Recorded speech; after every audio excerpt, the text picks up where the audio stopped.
Hello বন্ধুরা, আসসালামু আলাইকুম। কেমন আছেন সবাই? এই যে আবার আজকে চলে আসলাম Jadavpur KPC medical college and হাসপাতাল, দাদার দেশে,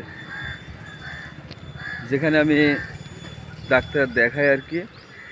সেখানে আমি মোটামুটি 1 মাস আগে ডাক্তার দেখাইছিলাম। দেখানোর পরে আমি গিয়েছিলাম আলিপুরদুয়ার, দার্জিলিং, শিলিগুড়ি, জলপাইগুড়ি ওই সাইডটা ঘুরতে। যাই হোক, গরমের সময়টা ওখানে খুব ভালোই কেটেছে আমার। তো আজকে আবার ডাক্তার দেখানোর কথা, যাচ্ছি। এখন এখানে টিকিট করব, টিকিট করে তারপরে ডাক্তার দেখাবো। আর আমাকে ওই দিনকে কয়েকটা পরীক্ষা লেখাইছিল, পরীক্ষাগুলো আমি করাইছিলাম না, কারণ টাইম পাচ্ছিলাম না, তাই আজকে পরীক্ষাগুলো করাবো।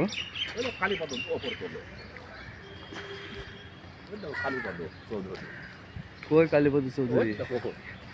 না, আমি এদিক করছি ভিডিও।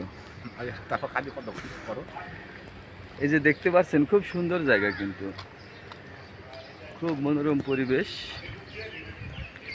খুব ভালোই লাগে। আসলে দেশের আইন নিয়ম শৃঙ্খলা যদি ভালো থাকে, একটু সাশ্রয়ী হয়, খরচা কম হয়, মানুষের মনে আনন্দ ফুর্তি থাকে। তাই এখানকার মানুষের মনে আনন্দ ফুর্তি। আর বর্তমানে আমাদের দেশে যা নিত্য প্রয়োজনীয় জিনিসের দাম বেশি, আর ডাক্তার দেখানো যা খরচা, তাতে মানুষের মনে আর আনন্দ নেই, শুধু কীভাবে পেট বাঁচাবো সেই চিন্তা।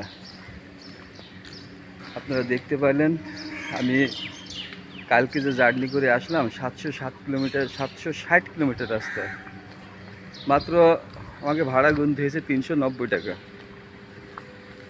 তাও রিজার্ভেশন, একটা সিট একজনের। যে আমাদের দেশে একটা সিট মনে হয় 4 জনকে বসাই। তো 760 কিলোমিটার রাস্তা, 4 জনের সিটে একজন, 390 টাকা ভাড়া। বুঝতে পারছেন তাহলে? যাক, আর কিছু বলার নেই, এখন দাঁতে দাঁত লাগিয়ে চলতে হবে, কিছু করার নেই।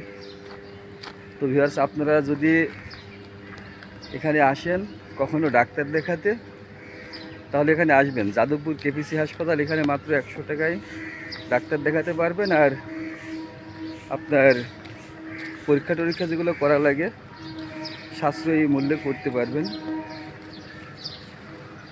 এই দেখতে পারেন, এখানে দুটো মূর্তি আছে। তো ভিউয়ার্স, আমি পৌঁছে গেছি, আমি এখন পরীক্ষাগুলো করাবো, তারপরে ডাক্তার দেখাবো। তো সবাই ভালো থাকবেন, আমার জন্য দোয়া করবেন, আর লাইক শেয়ার কমেন্ট করে পাশে থাকবেন। খোদা হাফেজ।